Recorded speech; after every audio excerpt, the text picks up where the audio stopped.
అమరావతి రాజధాని రైతులకు good news. Andhra Pradesh ప్రజలకు గుడ్ న్యూస్. అమరావతి రాజధానిని ప్రపంచ స్థాయిలో ప్రమోట్ చేసేందుకు అంబాసిడర్లను నియమించాలని రాష్ట్ర ప్రభుత్వం నిర్ణయించింది.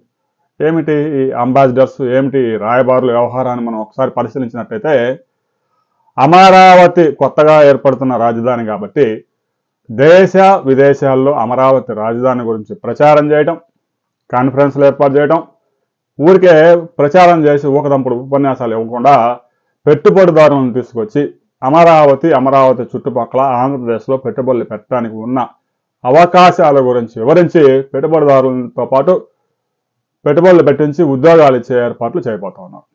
దీనికి ప్రభుత్వంలో ఉన్న ఇప్పటికే ఐఏఎస్ అధికారులు అయితే సరిపడినంత మంది లేరు. ఇక ఈ బ్రాండ్ అంబాసిడర్గా ప్రైవేట్ రంగంలో ఉన్నటువంటి కీలక వ్యక్తులను నియమిస్తే వాళ్ళకున్న పరిచయాలను ఉపయోగించుకొని పెట్టుబడులు తీసుకొస్తారనే ఉద్దేశంతో ముఖ్యమంత్రి కీలక నిర్ణయం తీసుకున్నారు. మున్సిపల్ శాఖ, సిఆర్డీఏ కూడా దీని మీద నోటిఫికేషన్ విడుదల చేసింది. పరిచయాలు బాగా కలిగి ఉండాలి, బ్రాండింగ్ చేయడంలో మంచి పేరు ఉండాలి, తర్వాత పెట్టుబడిదారులతో పరిచయాలు ఉండాలి, ఆ వ్యక్తి ఎవరైతే ఉన్నారో అతనికి కూడా గుర్తింపు కలిగి ఉండాలి. ఎవడు పోయి వాడు వెళ్తే పెట్టుబడులు పెట్టనని అడిగితే పెట్టరు. ఒక గొప్ప వ్యక్తో, ఒక క్రెడిబిలిటీ ఉన్నవాడు ఎవడన్నా వెళ్ళి అడిగితే పెట్టుబడులు పెట్టడానికి ముందుకు వచ్చే అవకాశం ఉంది.